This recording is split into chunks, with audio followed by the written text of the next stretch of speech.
Next हमारे पास topic है from the chapter solid state. जैसे कि हम पहले ही डिस्कस कर चुके हैं क्लोज पैकिंग स्ट्रक्चर के बारे में। क्लोज पैकिंग में हेक्सागोनल क्लोज पैकिंग और cubic close packing, face centred cubic, ये सारी चीज़ें हम डिस्कस कर चुके हैं। अब इसमें दो तरह के वॉइड्स होते हैं, two types of voids in the crystal lattice. Voids क्या होते हैं? होल्स। ठीक है, दो तरह के वॉइड्स होते हैं, एक होता है टेट्राहेड्रल वॉइड, एक होता है octahedral void. The radius of these voids in the closed pack structure related to the size of the sphere. जो टेट्राहेड्रल वॉइड हो गया या ऑक्टाहेड्रल वॉइड हो गया, ये जो वॉइड होते हैं ये स्फीयर शेप में होते हैं और इनका जो साइज़ है वो रेडियस जो होता है वो इसके साइज़ ऑफ द स्फीयर के ऊपर डिपेंड करता है। अब अगर जो आपको याद रखना पड़ेगा एमसीक्यूज़ के लिए भी, जो आपका टर्म 1 का एग्ज़ाम होता है, कि टेट्राहेड्रल वॉइड का जो रेडियस होता है वो होता है 0.225 कैपिटल आर, और जो ऑक्टाहेड्रल वॉइड का जो रेडियस होता है size of the sphere 0.414 R. तो टेट्राहेड्रल वॉइड का रेडियस हो गया 0.225 आर और ऑक्टाहेड्रल वॉइड का रेडियस हो गया 0.414 R. In case of ionic compound, ionic compound क्या होता है? जैसे मैंने आपको बताया था कि ये हमारे पास एक क्यूबिक स्ट्रक्चर है और ये हमारे पास क्यूबिक स्ट्रक्चर है, ठीक है, और ये एक पॉजिटिव चार्ज होता है, एक नेगेटिव चार्ज होता है। तो पॉजिटिव नेगेटिव में क्या हो रही है? अट्रैक्शन हो रही है और एटम्स को क्लोजली इन्होंने टाइटली पैक्ड किया हुआ है, तो ये आयोनिक कंपाउंड्स होता है। तो अगर हम कटायंस की बात करें, अगर कटायंस मतलब पॉजिटिव चार्ज अगर टेट्राहेड्रल वॉइड ऑक्यूपाई करते हैं तो कितना ऑक्यूपाई करेंगे? 0.225 स्मॉल आर। अगर कटायंस ऑक्यूपाई करते हैं ऑक्टाहेड्रल वॉइड्स तो उनके लिए होगा 0.414 आर। तो टेट्राहेड्रल वॉइड के लिए कटायंस जो ऑक्यूपाई करेंगे 0.225 आर और ऑक्टाहेड्रल वॉइड के लिए करेंगे 0.414 आर। इसके बाद हम सैम्पल प्रॉब्लम डिस्कस करेंगे। अब हमारे पास एक सैम्पल प्रॉब्लम है, एक सॉलिड है A positive B negative, NaCl type closed packed structure है, ठीक है, A positive B negative NaCl type close packed structure है। Anion has a radius of 241.5 picometer. एक हमें कंडीशन दी हुई है कि जो अनायन है, अनायन मतलब नेगेटिव चार्ज, उसकी वैल्यू दी हुई है 241.5 पिकोमीटर। कहता पॉजिटिव वाले कटायन जो होता है, कटायन मतलब पॉजिटिव, उसका क्या आइडियल रेडियस होगा अगर अनायन का रेडियस हमें गिवन है।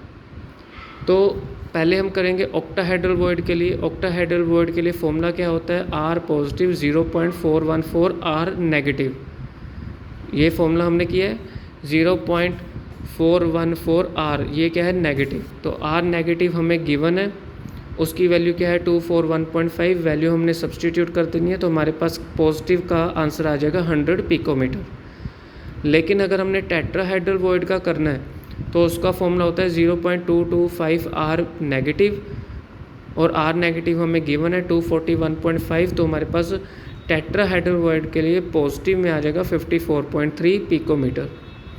फिर उन्होंने पूछा है कि can a cation C positive had a radius 50 picometre be fitted into tetrahedral void. कहते हैं क्या जो पॉजिटिव कटायन है उसका रेडियस 50 पिकोमीटर, क्या वो फिट हो जाएगा टेट्राहेड्रल वॉइड में? जो रेडियस ऑफ कटायन है वो 50 पिकोमीटर स्मॉलर है टेट्राहेड्रल वॉइड 54.3 से, तो वो फिटेड नहीं होगा। अगर इसके ज़्यादा होता या इसके बराबर होता तो फिट होता, अगर कम है तो फिट नहीं होगा। अब हमने डिफरेंस करना है टेट्राहेड्रल वॉइड और ऑक्टाहेड्रल वॉइड का। टेट्राहेड्रल वॉइड का हम ऑलरेडी कर चुके हैं कि जो स्मॉल आर है वो किसके इक्वल होता है? 0.225 कैपिटल आर के इक्वल होता है। तो ये आपको रेडियस याद रखना है टेट्राहेड्रल वॉइड के लिए, और ऑक्टाहेड्रल वॉइड के लिए भी रेडियस याद रखना है 0.414 कैपिटल आर। जो टेट्राहेड्रल वॉइड है ये सराउंडेड होते हैं 4 स्फीयर से, 4 स्फीयर के आसपास से सराउंडेड होते हैं और इसका कोऑर्डिनेशन नंबर 4 हो जाएगा क्योंकि इसके आसपास कितने हैं? 4 स्फीयर्स हैं, नेबरिंग एटम्स। ऑक्टाहेड्रल वॉइड जो होता है वो 6 स्फीयर्स के सराउंडेड होता है, तो उसका कोऑर्डिनेशन नंबर 6 होगा। तो ये आपने MCQs के लिए याद रखना है। In the hexagonal close packing और क्यूबिक क्लोज पैकिंग हर स्फीयर जो है वो कॉन्टैक्ट में आता है 3 स्फीयर्स के लिए। लेयर 3 स्फीयर अबव होते हैं और 3 स्फीयर्स बिलो होते हैं एंड दस फॉर्मिंग एक टेट्राहेड्रल वॉइड वो बनाते हैं। तो 2 टेट्राहेड्रल वॉइड्स पर स्फीयर, तो डबल हो गया tetrahedral voids number of spheres in the packing. जैसे कि हमारे पास टेट्राहेड्रल वॉइड इस तरह से होता है, तो ऐसे ये स्ट्रक्चर बनता है टेट्राहेड्रल वॉइड का। तो 2 आपके पास, तो ये टेट्राहेड्रल वॉइड का स्ट्रक्चर है और इसमें यही कह रहा है कि हर स्फीयर कांटेक्ट में आता है 3 स्फीयर्स के। लेकिन जब हम टेट्राहेड्रल स्ट्रक्चर बनाते हैं तो 2 स्फीयर जो होते हैं आपके रह जाते हैं पर स्फीयर, तो डबल इसकी अमाउंटिंग हो जाती है। ऑक्टाहेड्रल वॉइड जो होता है कम्बिनेशन ऑफ 2 वर्ड्स आते हैं, इसमें 2 लेयर्स होती हैं, तो ये इक्वल टू हो जाता है half the number of octahedral void equal to the number of spheres in the packing.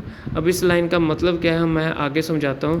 कह रहा है कि ऑक्टाहेड्रल वर्ड जो है वो हाफ हो जाते हैं जितने नंबर ऑफ टेट्राहेड्रल वर्ड्स होते हैं, तो इसका हाफ हो जाता है, मतलब जितने इसके वर्ड्स होंगे इसका वो हाफ हो जाएगा, वो ऑक्टाहेड्रल वर्ड होगा। अब इसका फॉर्मूला आपको दिया हुआ है कि नंबर ऑफ ऑक्टाहेड्रल वर्ड क्या होते हैं, कितने होंगे, नंबर ऑफ पार्टिकल्स जितने प्रेजेंट होंगे क्लोज पैकिंग में। तो नंबर ऑफ ऑक्टाहेड्रल वर्ड किसके इक्वल होगा, जितने नंबर ऑफ पार्टिकल्स प्रेजेंट होंगे क्लोज पैकिंग में।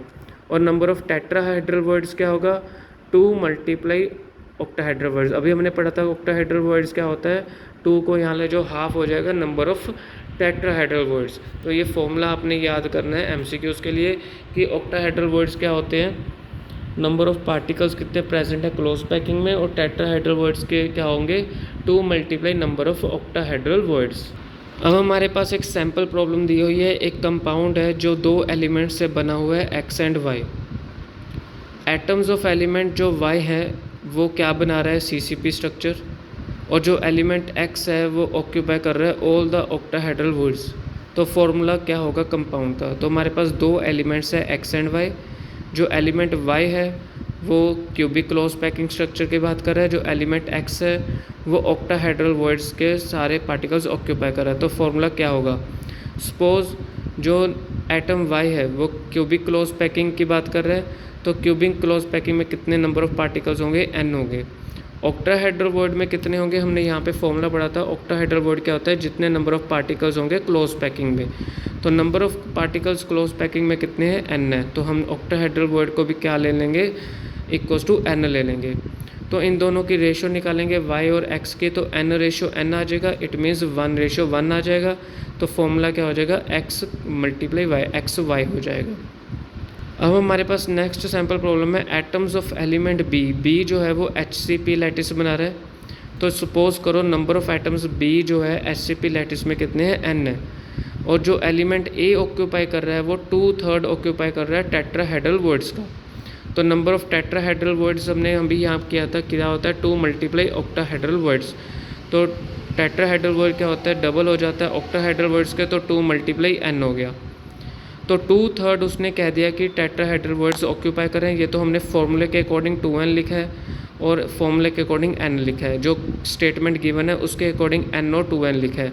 लेकिन उन्होंने कंडीशन दी है कि 2/3 टेट्राहेड्रल वर्ड्स ऑक्यूपाई हो रहे हैं, तो 2/3 को मल्टीप्लाई कर देंगे 2N के साथ, तो आ जाएगा 4N/3। ठीक है, तो 4N/3 रेशो N हो जाएगा, N और N कैंसिल, 4/3 रेशो 1, 3 1 के साथ मल्टीप्लाई हो गया तो 4:3 आ गया। तो A के साथ लग जाएगा 4 और B के साथ लग जाएगा 3, तो ये हमारे पास क्या बन गया, फॉर्मूला बन जाएगा। इसी तरीके से हमने ऑक्टाहेड्रल और टेट्राहेड्रल वर्ड के न्यूमेरिकल्स जो है सॉल्व करने हैं।